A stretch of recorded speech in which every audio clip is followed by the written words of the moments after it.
अब शुरू होने जा रहा है देश का सबसे बड़ा मुकदमा, आपकी अदालत, रजत शर्मा के साथ। नमस्कार, आपकी अदालत में आपका स्वागत है। आपकी अदालत में आज पेश करेंगे एक ऐसी शख्सियत को जिससे हर रोज एक नई चुनौती का सामना करना पड़ता है, हर रोज एक नए विवाद की सफाई देनी पड़ती है। अपने से ज्यादा अपनी पार्टी के लोगों के कारनामों के बारे में उन्हें इल्जामात की और सवालात की सफाई देनी पड़ती है। Please welcome Bharatiya Janata party के अध्यक्ष अमित शाह।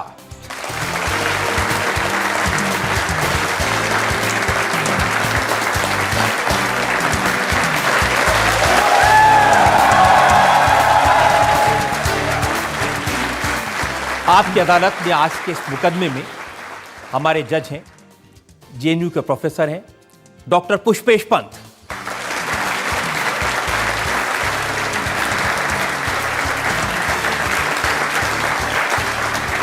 और इससे पहले कि आज का मुकदमा शुरू करें, आज के जज डॉक्टर पुष्पेश पंत की इजाजत चाहेंगे आज की कार्रवाई शुरू करने के लिए।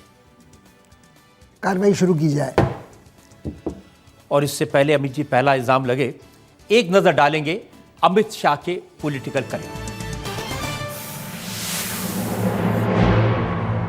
अमित शाह 49 वर्ष की उम्र में भारतीय जनता पार्टी के सबसे कम आयु के अध्यक्ष बने।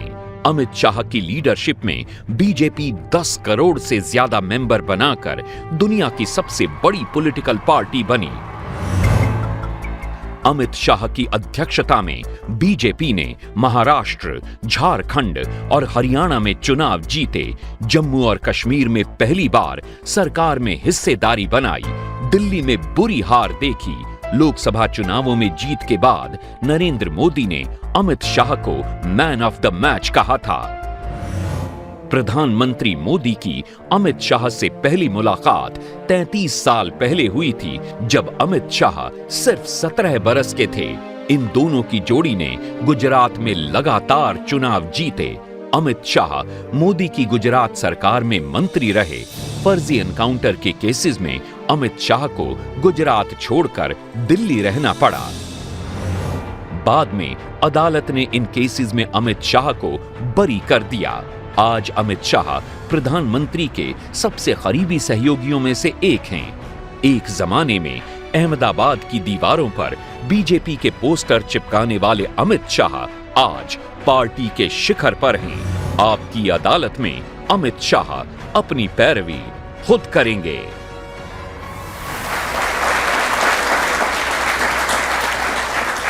तो मुकदमा शुरू करते हैं। आपकी अदालत में पहला इल्जाम भारतीय जनता पार्टी के अध्यक्ष अमित शाह पर। आपकी अदालत में बीजेपी अध्यक्ष अमित शाह पर आरोप है कि इन्होंने बिहार के चुनाव को प्रतिष्ठा का प्रश्न बना लिया। अमित जी, आपको लग रहा है कि बिहार जीता तो पूरी दुनिया फतेह हो जाएगी? आपने इसको बड़े नाक का सवाल बना लिया है। मैं ऐसा नहीं मानता। कोई एक चुनाव जीतने से किसी भी एक राजनीतिक दल के लिए या देश के लिए बहुत बड़ा फर्क पड़ता है, मगर मैं इतना निश्चित मानता हूं कि बिहार और उत्तर प्रदेश में अगर अच्छी सरकारें हैं तो देश को डबल डिजिट ग्रोथ में ले जाना सरल रहेगा। जहां तक बिहार और उत्तर प्रदेश में, जो कि देश की आबादी का 30% हिस्सा वहां पर रहता है, वहां अव्यवस्था है तो देश के विकास में रुकावट आएगी। और जहाँ तक भारतीय जनता पार्टी का सवाल है, भारतीय जनता पार्टी हर चुनाव को गंभीरता से लेती है, और जबकि चुनाव पूर्व में है तो हमारे लिए और ज़्यादा महत्वपूर्ण है, क्योंकि पूर्व और दक्षिण में मेरी पार्टी का चुनावी जन समर्थन बाकी देश के हिस्सों की अपेक्षाकृत कम है। तो अगर पूर्व में हमारी एक बड़ी एंट्री होती है तो पूर्व में पार्टी की पैंठ बनाने में हमें बहुत फायदा होगा। मैं तो लालू जी का भाषण सुन रहा था, वो कह रहे थे कि अमित शाह ने पूरी ताकत लगा दी बिहार में और तंत्र मंत्र का षड्यंत्र करके उनके ऊपर पंखा गिरा दिया। देखिए, लालू जी की बात सही है कि पूरी ताकत लगाई है, लगानी ही चाहिए। चुनाव के जंग में जाते हैं तो आधे अधूरे मन से थोड़ी ना जाएंगे, जीतने के लिए जाते हैं, दमखम से जाते हैं और विजयी होकर वापस आते हैं। ये मेरी पार्टी का सूत्र है। इसमें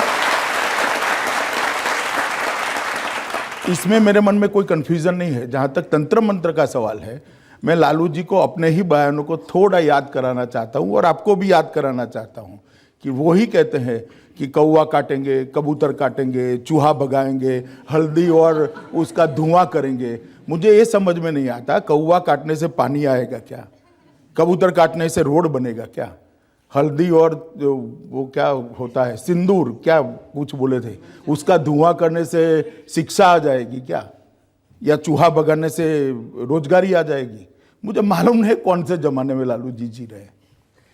लेकिन आजकल इस बात की बहुत चर्चा है कि प्रधानमंत्री पहले बहुत सारी पब्लिक मीटिंग करने वाले थे, अब आपने उनकी पब्लिक मीटिंग कैंसिल कर दी है क्योंकि उतना रिस्पॉन्स नहीं मिल रहा। देखिए, एक सोचा समझा रणनीति के तहत चलाया हुआ विस्परिंग कैंपेन है जिसका सत्य से कोई लेन देन नहीं है। डे 1 से प्रधानमंत्री की 20 रैलियां तय थी और अब प्रधानमंत्री जी 22 रैली करने जा रहे हैं। अब 20 से 22 को कोई कम कहता है तो उसके गणित के ज्ञान पर मुझे दया आती है। दूसरी बात, पहले और दूसरे चरण के चुनाव के बीच में मतदान में 4 ही दिन का अंतर था और इस बार 12 दिन का अंतर है। तो स्वाभाविक रूप से प्रधानमंत्री जी की रैली तभी होती है जब मतदान का समय नजदीक आए। हर तो हमेशा आपकी ऐसा होता पार्टी है। मुझे सुन लीजिए पूरा। तो 28 तारीख को मतदान है, 23, 24, 25, 26, 27 ये सारे दिन तीसरे और चौथे चरण के लिए प्रधानमंत्री जी का दौरा है ही। लेकिन शत्रुघ्न सिन्हा जैसे पार्टी के दिग्गज, उन्होंने ट्वीट किया, उन्होंने कहा कि लोकल नेताओं ने मोदी जी की रैली कैंसिल करा दी, इसका बड़ा नेगेटिव असर जाएगा। शत्रुघ्न जी पर आप लोगों का असर थोड़ा ज्यादा होता है, इसलिए उन तक गलतफहमी पहुंच गई है। और ये भी सही है कि सरकार के बड़े बड़े मंत्री आपने बिहार में तैनात कर दिए हैं बिहार के इलेक्शन के लिए। देखिए, बिहार में ही 6 मंत्री हैं, उनका होम स्टेट है, और 2-3 मंत्री भी गए हैं, वो कोई पहली बार नहीं गए। मंत्री बनने से कोई भारतीय जनता पार्टी का नेता या कार्यकर्ता समाप्त नहीं होता। अपनी पार्टी का विचार लोगों के सामने रखने का उसका अधिकार संवैधानिक अधिकार है। और मैं आपको एक बात स्पष्ट कर दूं रजत जी कि भारतीय जनता पार्टी के लिए चुनाव महज हार जीत का मामला नहीं होता है। हम बहुत छोटी पार्टी के नाते राजनीति में काम शुरू किए, 10 लोगों से किए और आज विश्व की सबसे बड़ी राजनीतिक पार्टी बने हैं। 11 करोड़ सदस्य भारतीय जनता पार्टी के हैं। तो 10 से 10 करोड़ का ये जो सफर है वो हर चुनाव को हमने लोगों के पास जाने का एक जरिया समझा है, माध्यम समझा है। और मेरी विचारधारा, मेरी पार्टी की विचारधारा, मेरी पार्टी के सिद्धांतों को लोगों को सामने रखने का एक मौका समझा है। चुनाव भारतीय जनता पार्टी के लिए सिर्फ हार जीत का मुद्दा नहीं होता है। जीत का बहुत महत्व होता है राजनीति में, मगर हमारे लिए ये भी महत्व है कि हमारी विचारधारा को अंतिम से अंतिम व्यक्ति तक पहुंचा जाए और वो उसके आधार पर फैसला करे, अपना मत तय करे। वो हमारा एक विनम्र प्रयास होता है। मैं मानता हूं सभी पार्टियों ने ऐसा करना चाहिए। लेकिन आप ये मानते हैं कि बिहार में बड़ी चुनौती इसलिए है कि लालू यादव, नीतीश कुमार और कांग्रेस तीनों इकट्ठे आए? मैं तो उसको एक सुखद परिस्थिति मानता हूं। एक जमाने में इंदिरा वर्सेस ऑल चलता था, आज बीजेपी वर्सेस ऑल हुआ है। तो एक ताकत का द्योतक है, परिचायक है कि इतनी ताकत बढ़ गई कि सबको इकट्ठा आना पड़ा है, सब अपने अपने सिद्धांत छोड़कर इकट्ठा है। तो ये भारतीय जनता पार्टी के लिए अच्छी बात है। लेकिन इन सब लोगों के इकट्ठा होने से बिहार के जो जातिगत समीकरण हैं वो तो भारतीय जनता पार्टी के खिलाफ हो जाते हैं। मैं ऐसा नहीं मानता। देखिए रजत जी, जो जनमत होता है और पॉलिटिक्स होती है वो फिजिक्स और मैथमेटिक्स की तरह 1+1 नहीं होता है।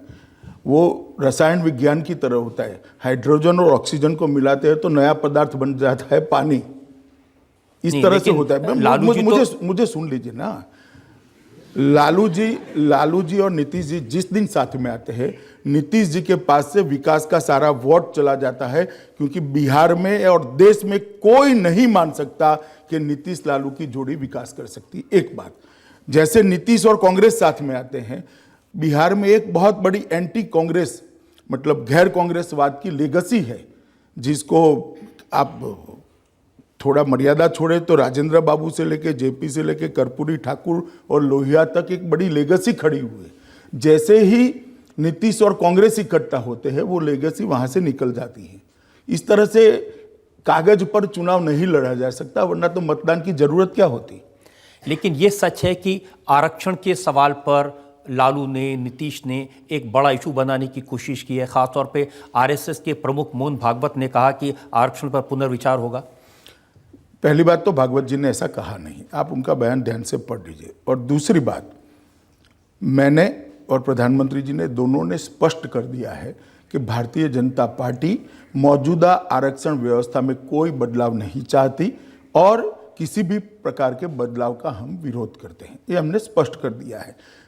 अब रजत जी, ये 2015 है, शायद 60 या 70 होता, 90 तक चल सकता था कि किसी झूठ को जोर से बोल दो तो लोग मान लेंगे। आज के ज़माने में संभव नहीं है। और मैं अभी भी मानता हूं कि जिन लोगों ने आरक्षण का मुद्दा बनाया है उनको मुंह की खानी पड़ेगी, क्योंकि बिहार की जनता विकास चाहती है और भारतीय जनता पार्टी नहीं चाहती है कि आरक्षण चला जाए। उनका तर्क अमित जी ये है कि जहां तक भारतीय जनता पार्टी का सवाल है, संघ परिवार का सवाल है, आरएसएस प्रमुख से ज्यादा तो बड़ा कोई नहीं हो सकता। और अगर उन्होंने कहा तो आप क्या कहें और प्रधानमंत्री क्या कहें? नहीं, आरएसएस प्रमुख ने भी ऐसी बात नहीं की। भागवत जी का आप बयान देखेंगे तो ऐसा उन्होंने कभी नहीं कहा और संघ की ओर से ही भी ये स्पष्टता आ चुकी है। मोहन भागवत ये कहें कि आरक्षण पर पुनर्विचार होगा तो भी बीजेपी और मोदी जी की सरकार इस पर पुनर्विचार नहीं करेगी। रजत जी, आप कितना भी फंसाने का ट्राई करेंगे, मैं फंसूंगा नहीं। भागवत जी ने ऐसा कहा ही नहीं है।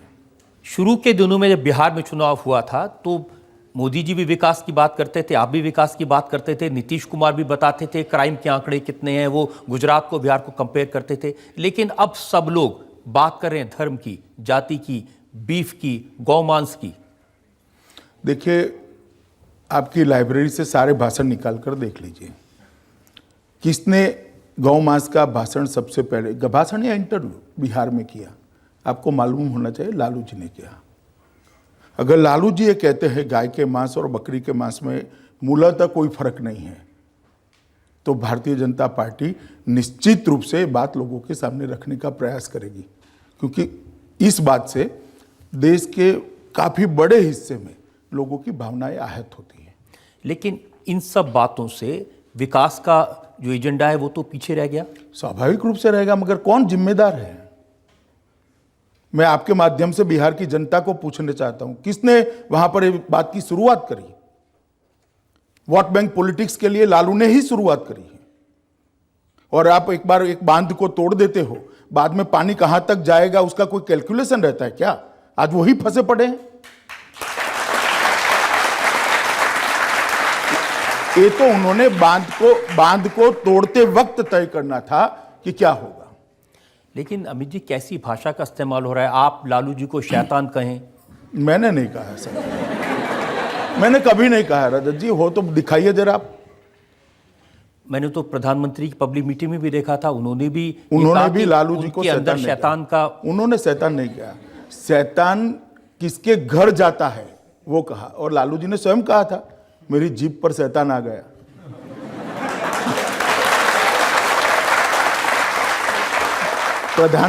प्रधानमंत्री जी ने भी लालू जी को कभी भी शैतान नहीं कहा। आप पूरा फुटेज एक बार ध्यान से देख लीजिए। और वो बार बार कह रहे हैं कि आपने मुझे शैतान कहा तो मैं आपको ब्रह्म पिशाच कहूंगा। अब लालू जी से कोई और अपेक्षा नहीं है। प्रधानमंत्री जी ने लालू जी के स्वयं के कोटेशन को ही कोट कर कर बात करी थी। और आपको उन्होंने नरभक्षी कहा बार बार। चलिए, वो कुछ भी कहते रहे, काफी लोगों को मालूम है मैं शुद्ध शाकाहारी व्यक्ति हूं, और जहां तक मेरी माताजी का देहांत नहीं हुआ मेरे घर में प्याज भी नहीं आता था। शुद्ध शाकाहारी व्यक्ति हूं। जनता में जो लोग सवाल पूछना चाहते हैं, जी हाँ। मेरा सवाल सर अमित सर आपसे है कि सर बिहार में नीतीश कुमार जी ने भी 10 साल में बहुत सारे काम किए हैं, और मैं सर बिहार से बिलोंग करता हूं तो मैंने उनके काम देखे भी हैं। तो सर बिहार की जनता आपको इस बार बिहार में क्यों चुने? मुझे इसका सवाल का जवाब दीजिए सर। मैं जरूर देता हूं भैया। और सबसे पहले तो मैं आपका धन्यवाद करूंगा, क्योंकि आपने मुझे क्लैरिफिकेशन करने का मौका दे दिया। रजत जी ने पुत्ते आप ये समझ लो 10 साल में काफी कुछ हुआ है। जो आप कह रहे हो वो 10 साल में नहीं हुआ है, 8 साल में हुआ है, जब भारतीय जनता पार्टी साथ में थी। जब भारतीय जनता पार्टी जब से अलग हुई है, बिहार के विकास के सारे पैरामीटर्स उनके मुंह गिर रहे। 33% का डिटोरिएशन है और क्राइम में 37% का इंक्रीज है। आप समझ रहे हैं मेरी बात? तो जो विकास हुआ है वो बिहार भारतीय जनता पार्टी के डिसिप्लिन एमएलए के कारण हुआ था। जैसे ही लालू जी और कांग्रेस का साथ ले लिया, डिटोरिएशन शुरू हुआ है। आप मुझे एक बात बताइए, जिस व्यक्ति के एक कंधे पर लालू का जंगल राज हो और दूसरे कंधे पर कांग्रेस के 12 लाख करोड़ के घपले और घोटाले हो, वो विकास कर सकता है क्या बिहार का? कर सकता है? बिहार की जनता यही जानती है, ये जानती है कि लालू जी और कांग्रेस को साथ में रहकर विकास नहीं हो सकता। फिर से जंगल राज 2 आ सकता है और फिर से करप्शन की शुरुआत भी हो सकती है।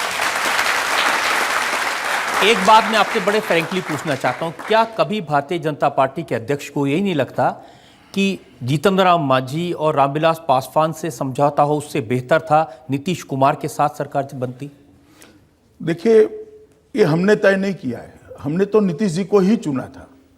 बिहार में जब जंगल राज था, लालू प्रसाद के शासन के अंदर आए दिन अपहरण, खून, बलात्कार, फिरौती की भरमार लगी थी। इंडस्ट्री, व्यापार बिहार छोड़कर चला गया। अच्छे अच्छे शिक्षण संस्थान, प्रोफेसर ट्रांसफर करवा लिए। उस वक्त जंगल राज को हटाने के लिए हमें लगता था कि हम छोटे पड़ेंगे। नीतीश का ही साथ लिया था हमने, नीतीश के साथ गए भी, जनता ने स्वीकारा भी, सरकार भी बनी। 2013 में नीतीश जी ने हमारा साथ छोड़ दिया, हमने नहीं छोड़ा है। अगर ये सवाल आपको पूछना है तो पूछने की सच्ची जगह नीतीश जी को आपने पूछना चाहिए। आप खामखा मुझे पूछ रहे रहते थे। आप इस बात को तो जवाब देंगे कि भारतीय जनता पार्टी ने बिहार में सरकार बनाने का तो दावा किया है, लेकिन बगैर दूल्हे की बारात है। चीफ मिनिस्टर कौन होगा? नहीं, ऐसा कहना ठीक नहीं होगा। बगैर दूल्हे की कोई बारात नहीं है। कई बार भारतीय जनता पार्टी एक टीम वर्क के आधार पर चुनाव लड़ी है और बाद में हमने नेता चयनित किया है और अच्छे परिणाम आए। जैसे महाराष्ट्र में हमने कोई सीएम प्रोजेक्ट नहीं किया था, मगर आज देवेंद्र फडणवीस बहुत अच्छा काम कर रहे हैं और महाराष्ट्र के अंदर जो बिजली, रोड, लॉ एंड ऑर्डर, सब मामलों में महाराष्ट्र काफ़ी आगे बढ़ता हुआ दिखाई पड़ता है। झारखंड में भी हमने सीएम प्रोजेक्ट नहीं किया था, मगर रघुवर दास की सरकार ने बहुत अच्छा परफॉर्म किया है और वहाँ पर नतीजे अच्छे मिले हैं। कई बार हम सीएम प्रोजेक्ट करे बगैर लड़े हैं। हमारे पास बिहार में भी एक अच्छे नेताओं का समूह है और जो बिहार को अच्छा शासन दे सकते हैं। सरकार के भी अनुभवी, सरकार चलाने के भी अनुभवी नेता है हमारे पास, ऐसा कोई सवाल नहीं है।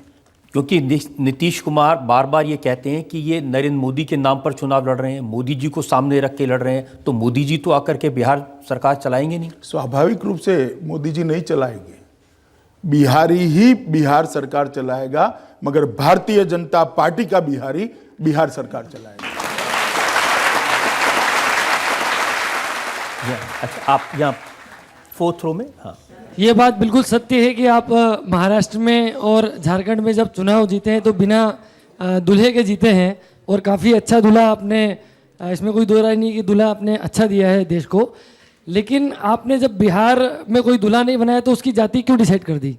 जाति कहाँ डिसाइड करी? आपने बोला है कि हम स्वर्ण वर्ण के लोगों को नहीं, हम नहीं, मैंने तुरंत गिरिराज जी के बयान का खंडन किया है। अभी भारतीय जनता पार्टी ने मुख्यमंत्री पद के लिए किसी भी व्यक्ति का नाम सोचा ही नहीं है, इसलिए जाति का सवाल उठता ही नहीं है। चुनाव के बाद भारतीय जनता पार्टी का विधानमंडल और भारतीय जनता पार्टी का पार्लियामेंट्री बोर्ड ये तय करेंगे। एक मतलब मैंने स्पष्ट कर ही दिया, फिर से एक बार कर दिया। जैसे आप लोगों ने सीएम प्रोजेक्ट नहीं किया है, अभी मैं टीवी में न्यूज़ सुन रहा था, जीतन राम मांझी जी कह रहे थे कि उनको मोदी जी ने किसी सभा में या किसी मीटिंग में एक संकेत दिया है सीएम बनाने के लिए खुद के बारे में। तो क्या आपको उस संकेत के बारे में पता है या वो अपनी तरफ से संकेत भेज रहे हैं? देखिए,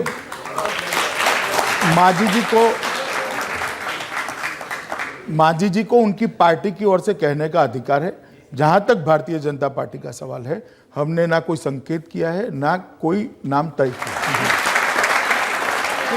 ये सारी बहस खत्म हो जाएगी अमित जी अगर आप आज बता दें कि किसको मुख्यमंत्री बनाएंगे। रजत जी, मेरा काम आपकी टीआरपी बढ़ाना नहीं है, मेरा काम मेरी पार्टी चलाना है।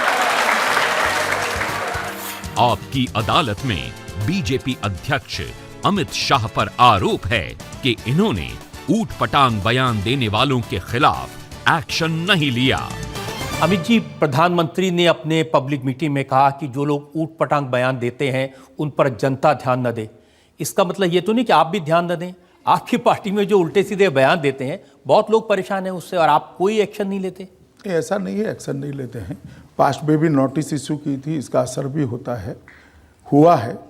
आज भी पार्टी कार्यालय में मैंने काफ़ी नेताओं को बुलाया था और उनको नसीहत दी है कि भाई इस तरह के बयानों से बचना चाहिए। और मैंने सार्वजनिक रूप से आज भी आपकी अदालत के माध्यम से कहना चाहता हूं कि इस तरह से बयानों से ना देश का फायदा होता है, ना पार्टी का होता है, ना सार्वजनिक जीवन की शुचिता बचती है। ऐसे बयानों से सबने बचना चाहिए। मगर रजत जी, मेरा एक आपको भी अनुरोध है कि आप इसका टोटल टाइम टेबल देखिए। जब भी चुनाव आता है तभी ऐसी बातें उभर कर आती हैं और बाद में अंततोगत्वा भारतीय जनता पार्टी पर दोष मढ़ दिया जाता है।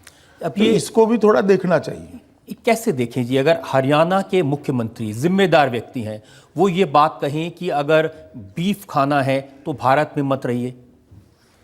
उन्होंने ऐसा नहीं कहा है एग्जैक्टली कहा कि मुसलमान इस देश में रह सकते हैं लेकिन बीफ खाना छोड़ना होगा। तो वो ठीक है, ऐसा उन्होंने नहीं बोलना चाहिए। उन्होंने खुद खेद व्यक्त किया है और पार्टी ने भी कहा है कि खट्टर जी के बयान के साथ पार्टी इत्तेफाक नहीं रखती, वो उनका व्यक्तिगत बयान है, उन्होंने बयान नहीं देना चाहिए, उसमें दो राय नहीं है। मगर एक बात आप मुझे बताइए कि दादरी में जो इंसिडेंट हुआ, वो इंसिडेंट पूरे के पूरे मीडिया ने भारतीय जनता पार्टी पर मढ़ दिया। आप मुझे ये समझाइए, उत्तर प्रदेश में किस पार्टी की सरकार है? समाजवादी पार्टी की सरकार। लॉ एंड ऑर्डर किसका सब्जेक्ट है? केंद्र सरकार का है, राज्य सरकार का? राज्य सरकार का है। तो समाजवादी पार्टी को कोई पूछता नहीं है और भारतीय जनता पार्टी को सब पूछते हैं। ये मीडिया का स्टैंड मेरे भी समझ में नहीं आता, क्योंकि कंट्रोवर्सी तो वहीं से शुरू हुई जी। क्योंकि किसी की हिम्मत नहीं हुई उत्तर प्रदेश के मुख्यमंत्री का इस्तीफा मांगने की, किसी की हिम्मत नहीं हुई, ना करेज है मीडिया। क्योंकि आपकी पार्टी ने जिन्हें केंद्र सरकार में सांस्कृतिक मंत्री बनाया है, वो दादरी जाकर कहते हैं ये एक हादसा था। नहीं, ये देखिए उनकी जबान फिसली है। पहले उसमें भी मैं आपको स्पष्ट करना चाहता हूं, सबसे पहले दादरी कौन गया? राहुल गांधी गए। उनको सवाल पूछा आपने? वो तो बोलते ही नहीं है। नहीं, मगर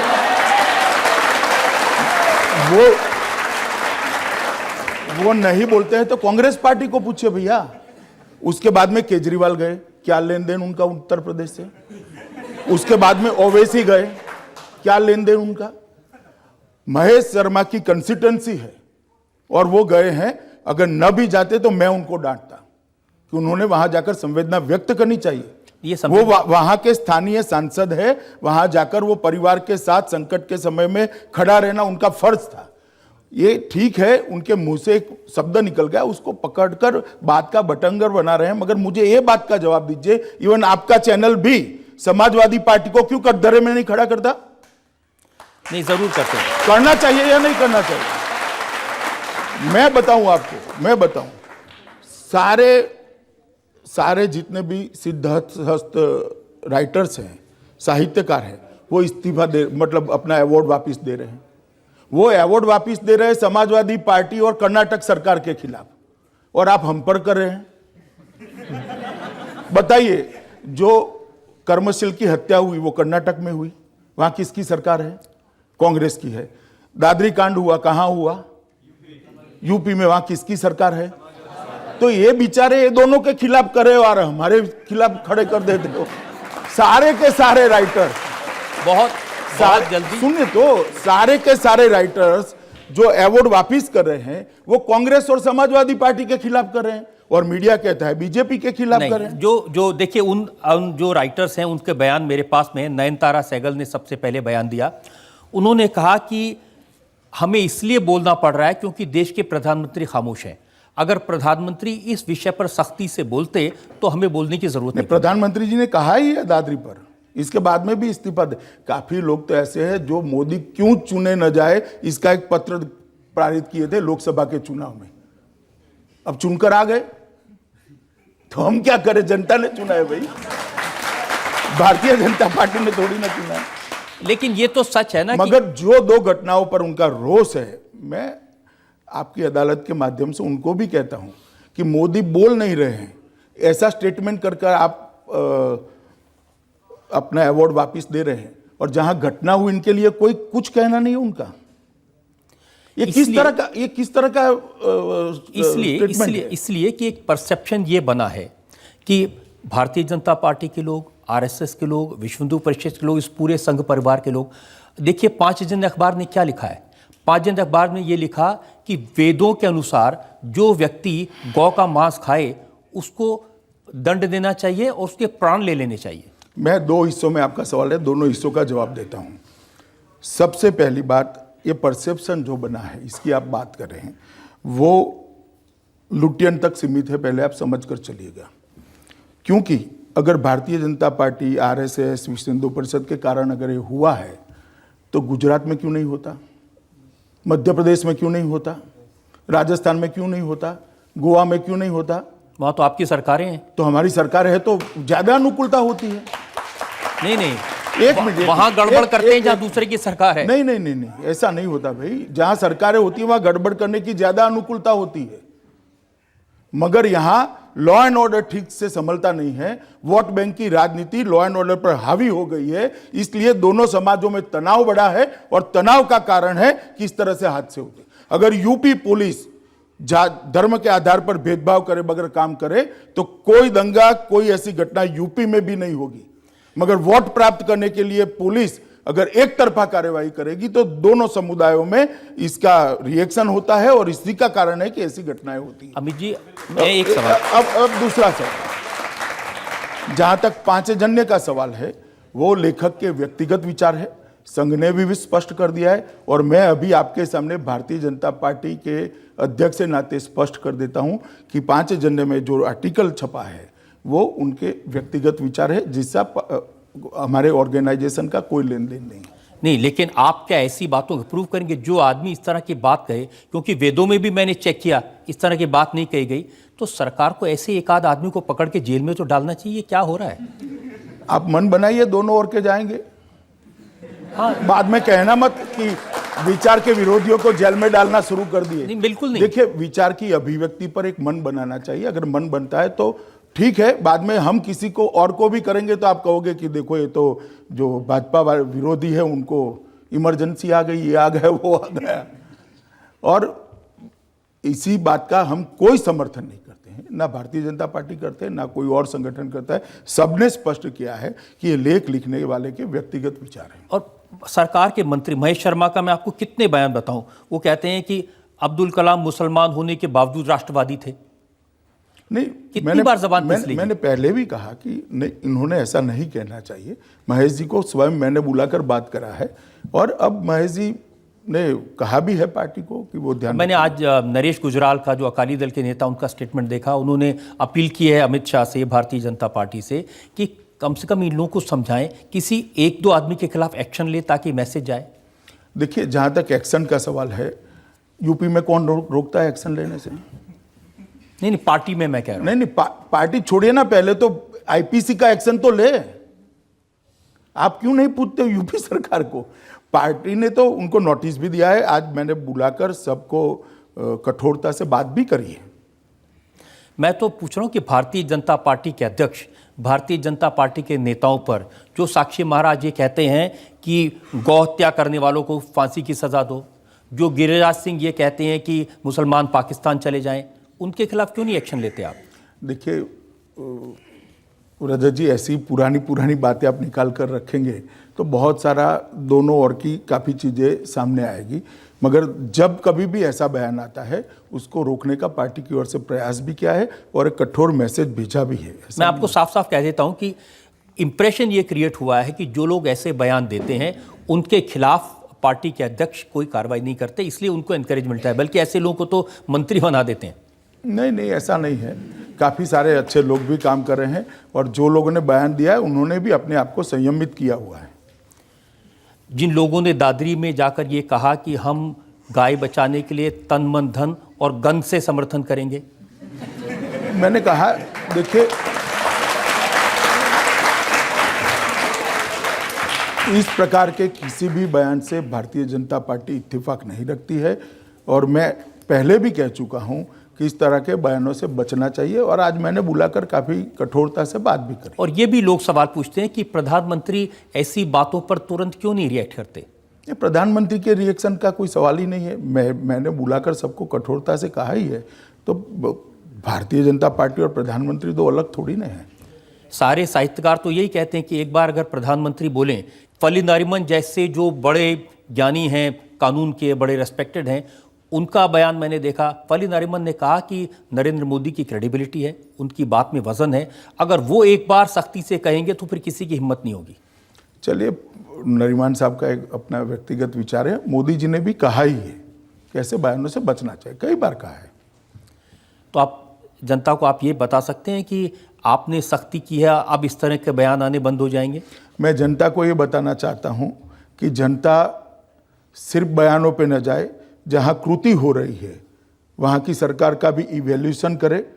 मैं इतना ही पूछना है मेरा कि दादरी कांड जहाँ होता है वो राज्य सरकार का कोई जिम्मेदारी है या नहीं है या नहीं है, बताइए। बस इतना रजत जी को समझा दीजिए। लेकिन मुझे आप इतना भी समझा दीजिए कि भारतीय जनता पार्टी के अध्यक्ष की कोई जिम्मेदारी है कि नहीं? बिल्कुल है, बिल्कुल है।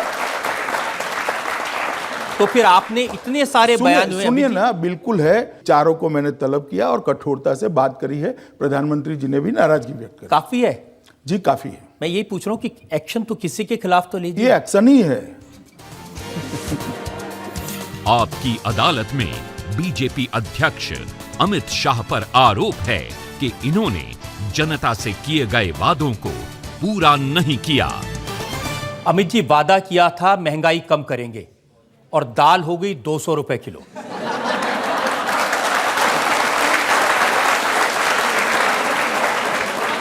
और दिग्विजय सिंह ये कह रहे हैं कि मोदी जी ने कहा था ना खाऊंगा ना खाने दूंगा, वो दाल के बारे में कहा था।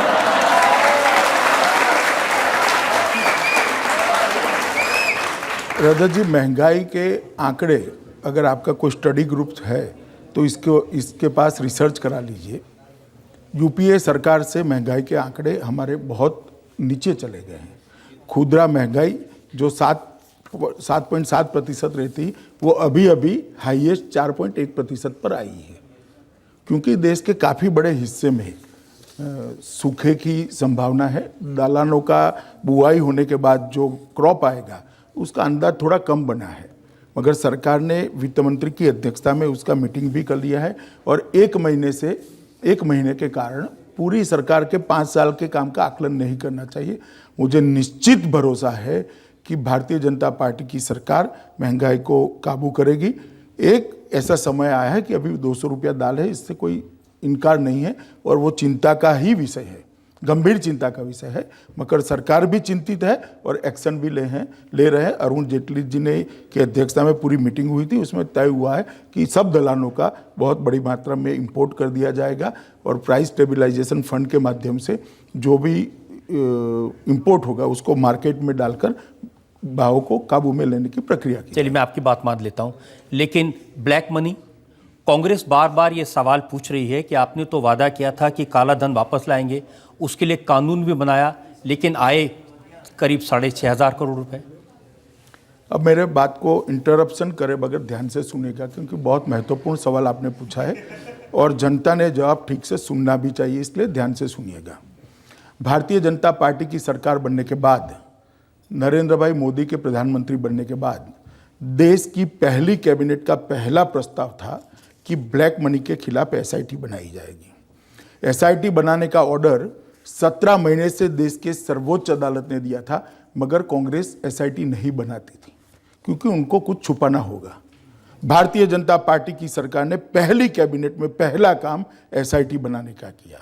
उसके बाद में उसके 42 दिन के अंदर ही दुनिया भर से जितनी सूचनाएं प्राप्त थी काले धन के लिए, अकाउंट की अमाउंट के लिए, अकाउंट नंबर के लिए और किस व्यक्ति का अकाउंट है उसके लिए, जितनी भी सूचनाएं प्राप्त थी सारी की सारी वो एसआईटी को उपलब्ध करा दी गई, जिसका निगरानी 2 सुप्रीम कोर्ट के रिटायर्ड जज करें और देश की सर्वोच्च संस्थाएं करती, मतलब सीबीआई से भी, सीबीआई, ईडी सारी संस्थाएं करती, और 2 जज उसकी निगरानी, उसको दे दिया गया। उसके बाद में प्रधानमंत्री और वित्त मंत्री दुनिया में जहां कहीं भी गए, उन्होंने काले धन पर एक कॉन्सेंसस बनाने का, एक वैश्विक सर्वसम्मति बनाने के लिए बहुत जोर दिया, और उसको एक अच्छा परिणाम भी मिला है। अमेरिका ने भी फटका कानून को लागू कर दिया है। और उसके बाद में इसी बजट सत्र के अंदर, इस साल के बजट सत्र के अंदर, वित्त मंत्री पहली बार आजादी के इतिहास में किसी वित्तीय अनियमितता के लिए सजा देने का प्रावधान लेकर आए हैं, जो काले धन के लिए है। रजत जी, तो पहली बात तो एक है कि भारतीय जनता पार्टी ने कुछ नहीं किया, ये बोलना ठीक नहीं है। सारे एक्शन हुए हैं, और 60 साल की आजादी में 60 साल कांग्रेस का शासन रहा, एक भी नहीं हुआ है। सारे एक्शन भारतीय जनता पार्टी की सरकार और नरेंद्र मोदी ने लिया है। लेकिन सुने अभी मेरा जवाब समाप्त नहीं हुआ। आप सवाल के मतलब मुझे ठीक से जवाब देने दीजिए। और अभी आपने कहा कि इतने 1000 करोड़ रुपया वापिस आया। देखिए रजत जी, ये एक कानून जो हम लाए हैं वो रिट्रोस्पेक्टिव इफेक्ट से है।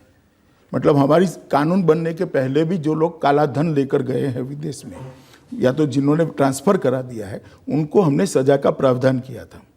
आगे पर जो गुनाह हुआ उसके लिए सजा का प्रावधान किया था, तो उनको एक फेयर मौका देने का प्रयास भारतीय जनता पार्टी की सरकार ने किया है कि भाई जिसने अब तक करा है, सरकार के सामने आकर घोषणा कर दे, पेनल्टी भर दे, आपको सजा का सामना नहीं करना पड़ेगा। एक फेयर मौका दिया था। अब जिसका काला धन है उसको तय करना है कि धन लेकर वापिस आना है या सजा को फेस करना है। तो ये प्रक्रिया अब समाप्त हुई, आगे देखिए क्या होता है। और 60 साल के काले धन का हिसाब आप 60 महीने भी नहीं देंगे और हिसाब लेने लगेंगे रजत जी, ये फेयर नहीं है। इंटेंशन क्या है सरकार का? मैं इतना कहना चाहता हूं कि काले धन वापिस लाने के लिए भी हम कटिबद्ध है, मगर इतना तो सुनिश्चित कर दिया है कि काला धन जाने की व्यवस्था नहीं होगी। ये शक इसलिए हुआ अमित जी क्योंकि आपने थोड़े दिन पहले स्टेटमेंट दिया था, ये थोड़ा पुराना अखबार है मेरे पास में। भारतीय जनता पार्टी के अध्यक्ष अमित शाह ने कहा, विदेशों में जमा काला धन हर व्यक्ति के खाते में 15-15 लाख रुपए लाने की बात विपक्षी दलों को ये एक राजनीतिक जुमला है। स्वाभाविक रूप से मैंने जो कहा तो मैं फिर से रिपीट कर देता हूं। प्रधानमंत्री मोदी जी ने कहा था कि विदेशों में इतना काला धन है कि अगर उसका भागाकार कर दिया जाए, मतलब उसको डिवाइड कर दिया जाए, तो हर व्यक्ति के खाते हिस्से में 15 लाख रुपया आएगा। इसका मतलब किसी के बैंक अकाउंट में जमा नहीं होता। उनका कहने का तात्पर्य था कि जितना भी काला धन आएगा वो इस देश के गरीबों के हित में सरकार इसका उपयोग करेगी। रजत जी, आप भी समझ सकते हैं, जब भाषण देते हैं इमोशनली, तब जो बोलते हैं उसका इस तरह का फुल स्टॉप कॉमा में मीनिंग नहीं निकलता है। तो राहुल जी भी तो ये कह रहे हैं, देखिए बगैर कॉमा फुल स्टॉप के वो रोज पूछ रहे हैं 15 लाख कब आएंगे। नहीं, पहले वो उनकी समझ पर डिपेंड है। मैं इतना कहना चाहता हूं कि सरकार के खजाने से 15 लाख रुपया किसी के अकाउंट में किस तरह से जा सकता है। सरकार ने यह कहा था और आज भी कमिटमेंट है, इसमें कोई वादा खिलाफी नहीं है, जितना भी काला धन वापिस आएगा वो इस देश के गरीबों के हित के लिए योजनाएं बनाकर उसका खर्च करेगा। लेकिन मैं आपको ये बता दूं कि लोगों के मन में ये इंप्रेशन क्रिएट किया है, कांग्रेस ने भी किया है, नीतीश कुमार ने भी किया है, लालू जी ने भी किया है कि इन्होंने वादा किया था आपके 15-15 लाख रुपए अकाउंट में आएंगे और पैसा आया नहीं। वो रोज ये बात बोलते हैं। वो ठीक है, आज क्लियर हो जाएगा आपके माध्यम से। और आपने किसानों से वादा किया था कि अच्छे दिन आएंगे, लेकिन आत्महत्या के नंबर बढ़ता जा रहा है, किसान सुसाइड कमिट कर रहे हैं। नंबर बढ़ा नहीं है, नंबर में 20% की कटौती हुई। दूसरी बात, जहां तक किसानों का सवाल है, भारतीय जनता पार्टी की सरकार ने आने के बाद सबसे बड़ा समस्या आकाश के आधार पर खेती करने वाले किसानों की होती थी। जो कुदरती आपदा जब आती थी तब कहीं के नहीं रहते थे। भारतीय जनता पार्टी की सरकार ने जो आकाश से खेती करने वाले किसान थे, मतलब बाढ़ आ गई या सूखा पड़ गया या उनकी फसल बह गई, तो उसको 1 हेक्टेयर तक ही मुआवजा मिलता था, उसको उन्होंने 2 हेक्टेयर कर दिया, मतलब 100% का वृद्धि किया। दूसरा, पहले 50% का नुकसान किसान का होता है तो ही उसको मुआवजा दिया जा सकता था, उसको घटाकर हमने 33% कर दिया, मतलब 42% किसान बढ़ गए मुआवजा लेने वाले। और मुआवजे की राशि के अंदर एक ही वक्त में 50% का वृद्धि किया है। मैं मानता हूं रजत जी, इससे बड़ा किसानों के लिए कोई अच्छी बात देश के किसानों के लिए नहीं हो सकती। दूसरा, सारे किसान जो खेती करते हैं उनको कोई वैज्ञानिक मार्गदर्शन उपलब्ध नहीं था। नरेंद्र भाई की सरकार ने, भारतीय जनता पार्टी की सरकार ने एक सॉइल हेल्थ कार्ड कर योजना लाए हैं, जिससे हर किसान को ये गाइडेंस मिलेगा। अपनी उसके पास एक पोथी होगी, सॉइल हेल्थ कार्ड होगा कि आपकी ज़मीन में कौन सा क्रॉप अच्छा रहेगा, कितना पानी चाहिए, कितना खाद चाहिए, कितना पेस्टिसाइड चाहिए। लेबोरेटरी के अंदर जो ज्ञान था वो लेबोरेटरी से लैंड पर लाने का काम ये भारतीय जनता पार्टी की सरकार ने किया है। और बजट का बहुत बड़ा हिस्सा जो 3 साल तक चलेगा, 70,000 करोड़ इस बार दिए और 2 साल तक इसमें बढ़ोतरी होगी। प्रधानमंत्री इरिगेशन योजना के माध्यम से इरिगेटेड लैंड का एरिया 14% से ज़्यादा बढ़ाने का लक्ष्य भारतीय जनता पार्टी की सरकार ने रखा है और इस पर काम भी शुरू हो चुका है। मगर आप अखबारों की सुर्खियां देखकर मुझे सवाल करेंगे तो ऐसा ही होगा रजत जी। वास्तविकता ये है, लेकिन अखबारों की सुर्खियां तो अभी ये है ना, किसान तो आत्महत्या कर ही रहे, बीड में, जहां महाराष्ट्र में, तेलंगाना में, उसमें भी आंकड़े आप कंपेयर कर लीजिए रजत जी, कटौती हुई है 20%। और फिर भी एक भी किसान आत्महत्या करता है, ये भारतीय जनता पार्टी की सरकार के लिए चिंता का विषय है। मगर जो अब तक नहीं हुआ वो सारा 1 साल में ही हमसे हिसाब पूछ लेंगे, ऐसा नहीं होता है। सरकार ने काफ़ी अच्छी शुरुआत की है। अगर मीडिया इसका स्टडी कर सच बात रखेगा तो किसानों के लिए आत्महत्या घटाने में ठीक है, कुछ कम साल कराने में फायदा होगा। कुछ साल और इंतजार करेंगे आपसे ये पूछने के लिए। कुछ साल नहीं कहता मैं रजत जी, मैंने ऐसा नहीं कहा कुछ साल इंतजार करिए, मगर काफ़ी कुछ किया है। मीडिया थोड़ी सहायता कर दे कि इसको किसानों तक पहुँचाए तो आत्महत्या कम करने में फायदा होगा। सर, ये था कि जो भारतीय जनता पार्टी है, ये मोदी जी को बहुत यूज़ किया जाता है इलेक्शंस के डेज में। आप जानते हैं कि मोदी जी ठीक है कि भारतीय जनता पार्टी के सबसे बड़े वो हैं, साथ ही वो देश के प्रधानमंत्री भी हैं। उनके ऊपर बहुत रिस्पॉन्सिबिलिटीज़ है, देश की, विदेश की, हर तरफ से। आप देखते हैं कि रोज़ एक नई इंसिडेंट्स होता है, देश के अंदर भी, बाहर से भी। तो आपको नहीं लगता कि उनके ऊपर बहुत वर्कलोड हो जाता है या बहुत प्रेशर हो जाता है? सुन भी रहे हैं। आपका सवाल ये है कि अमित शाह बहुत ज्यादा इस्तेमाल करते हैं हाँ मोदी जी का। सर,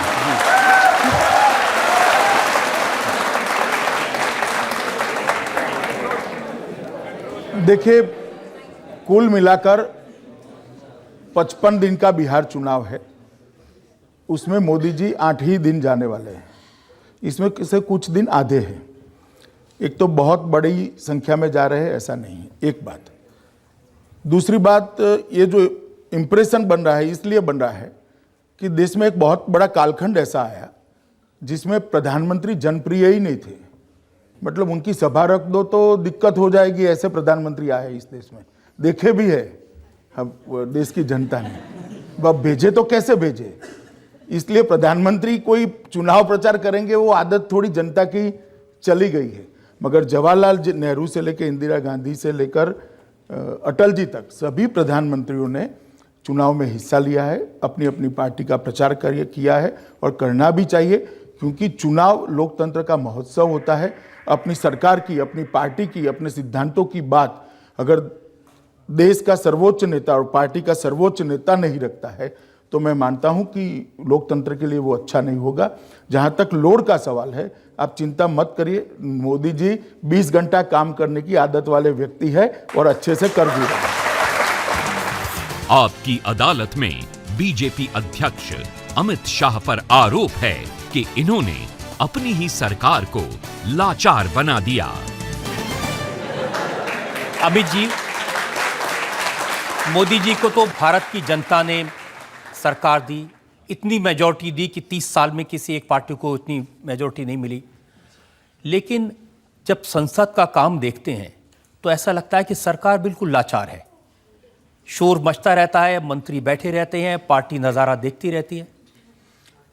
संसद अकेली भारतीय जनता पार्टी से नहीं बनती है। संसद सभी पार्टियों से चुने हुए सांसदों से बनती है।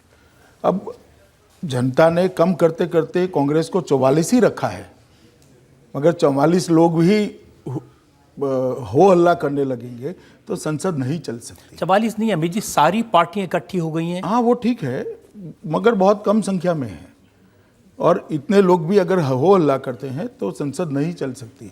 आप मुझे बताएं, जिन मुद्दों पे हो हल्ला हो रहा है उसका जीएसटी से क्या लेन देन है? कोई लेन देन नहीं है। और उस पर डिस्कशन करने के लिए भी भारतीय जनता पार्टी तैयार है।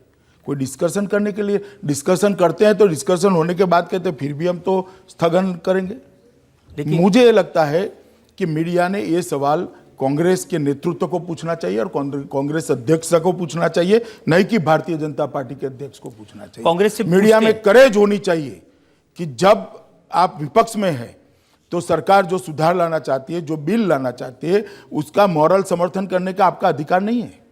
आप संख्या में नहीं है तो मत दीजिए, हमें कोई आपत्ति नहीं हो सकती, मगर आप सदन चलने नहीं देंगे, ऐसा कैसे चलेगा? ये सवाल तो मेरा कांग्रेस से है कि भाई सदन क्यों नहीं चलने देते? आप चर्चा करिए, लोगों को मालूम पड़े कौन सच्चा है कौन झूठा है। अगर बहुमत हमारे पास नहीं है तो बिल वापिस आएगा। वो तो ये भी याद दिलाते हैं ना कि जब कांग्रेस की सरकार थी, जब यूपीए की सरकार थी, तो भारतीय जनता पार्टी भी इसी तरह से सदन नहीं चलने देती। मैं 15 बिल का आपको एग्जाम्पल दे सकता हूं, 15 बिल का जो भारतीय जनता पार्टी ने मतदान कर पारित कर दिए, जो कंट्रोवर्शियल बिल थे। 15 बिल का कभी हमने पूरा का पूरा सत्र इस तरह से 2-3 दिन चलता है, कोई मुद्दा होता है, राजनीतिक मुद्दा होता है, संसद में उसको उठाने का सबको अधिकार होता है, एग्रेसिव तरीका भी हो सकता है, मगर पूरा का पूरा सदन 1 घंटे की कार्यवाही करे बगैर बंद हो जाए, ये कभी भारतीय जनता पार्टी ने नहीं किया है, ना हम भविष्य में भी कभी करेंगे अगर विपक्ष में बैठते हैं तो। मगर भारतीय जनता पार्टी पर जो श्रद्धा बनी है, मुझे लगता है कि और हमारी प्रति लोगों की चाह बढ़ी है और विपक्ष के आचरण पर एक सवालिया निशान। आप कह रहे हैं चाह बढ़ी है। राहुल गांधी को तो लगता है उन्होंने जिस तरह से विरोध किया उसकी वजह से भारत सरकार को कृषि भूमि का जो अधिग्रहण बिल था वो वापस लेना पड़ा। वो ठीक है, राज्यसभा में हम नहीं है, हमारे पास संख्या नहीं है, इसमें क्या आपत्ति है? उनकी जीत हुई, आपकी हार। ये देखिए, इसमें कोई भी पार्टी ने अपने जीत हार का नफा नुकसान नहीं देखना चाहिए। देश की जनता को फायदा हुआ है या नुकसान हुआ है, इसका आकलन करना चाहिए और देश की जनता ठीक से करे। और जो भी करना चाहते हैं, आपकी सरकार ने कानून पास करवाया पार्लियामेंट में 20 असेंबली से कि जजेस की नियुक्ति का अधिकार एक कमेटी के पास होना चाहिए। सुप्रीम कोर्ट ने उसको भी निरस्त कर दिया। हर मोर्चे पर सरकार को पीछे हटना पड़ रहा है। देखिए, पहले मैं स्पष्टता कर दूं कि ये कानून भारतीय जनता पार्टी की सरकार का नहीं है। ये कानून कांग्रेस के समय में बना था, 3 कमेटियों से पास होकर आया था, और सिर्फ भारतीय जनता पार्टी नहीं, दोनों संसद के दोनों सदनों में 38 पार्टियों ने उसको समर्थन दिया था और 20 असेंबली ने सर्वानुमत से उसको पारित किया था। मतलब देश के दोनों संसद के सदन और देश की 20 असेंबली ने पारित किया था। इसमें कितनी पार्टी आती होगी रजत जी? ये सबका अपमान है क्या? मैं मानता हूं सरकार का इकबाल कम हुआ है। नहीं, मैं इससे इकबाल कम नहीं होता है, संवैधानिक प्रक्रिया है। मैं मानता हूं कि संसद सर्वोच्च होती है, संसद का कानून बनाने का अधिकार है, और सर्वोच्च अदालत ने अभी एक अलग तरीके का फैसला दिया है। आगे देखेंगे क्या करना क्या नहीं करना, सभी पार्टियों के साथ बैठकर चर्चा करेंगे। लेकिन कांग्रेस ने इस बात के संकेत दिए कि वो शायद अब इस फैसले में आपका साथ न दें, वो तो किसी भी चीज में आपका साथ नहीं देंगे। चलिए, तो हम क्या कर सकते हैं इसमें? लेकिन देश की जनता का तो नुकसान होगा। हाँ, देश की, मगर उसके लिए जिम्मेदार कौन है रजत जी? इसके लिए जिम्मेदार कांग्रेस पार्टी है जो किसी भी मुद्दे पर साथ देना नहीं चाहती, और राहुल जी कहते ही हम संसद को नहीं चलने देंगे। उनके देश के कानून अगर रोड पर बनाने हैं तो हम क्या करवा सकते हैं? लेकिन अमित जी, राहुल गांधी संसद न चलने दें, इससे राहुल गांधी का क्या नुकसान?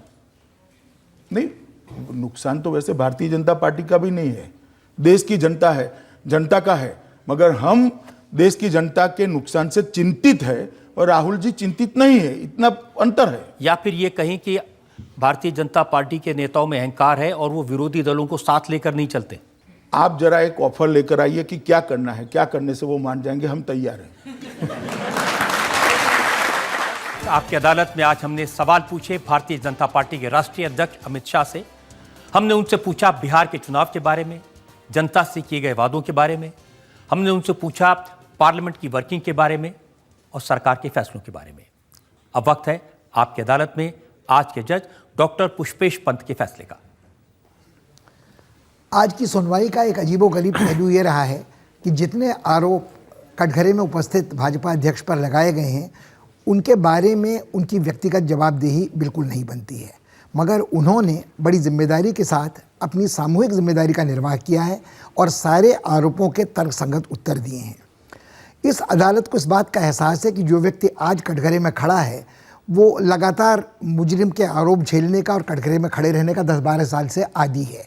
आज जो आरोप उन पर लगाए गए वो उन आरोपों की तुलना में बहुत हल्के फुल्के हैं जिनका सामना वो पिछले 10-12 वर्ष से करते आ रहे हैं।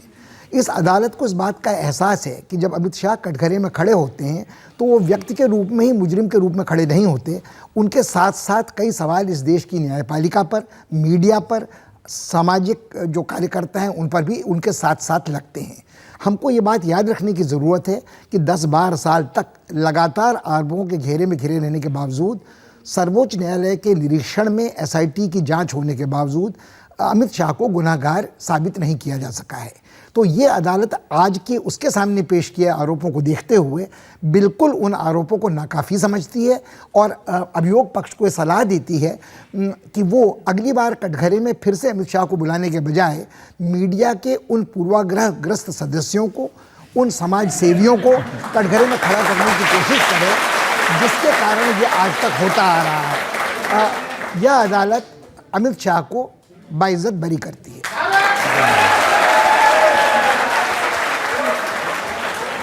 इस उम्मीद और इस विश्वास के साथ कि अमित शाह इसी तरह से सवालों का बेबाकी से जवाब देते रहेंगे, अपनी पार्टी के लिए काम करते रहेंगे, देश के विकास को आगे बढ़ाते रहेंगे।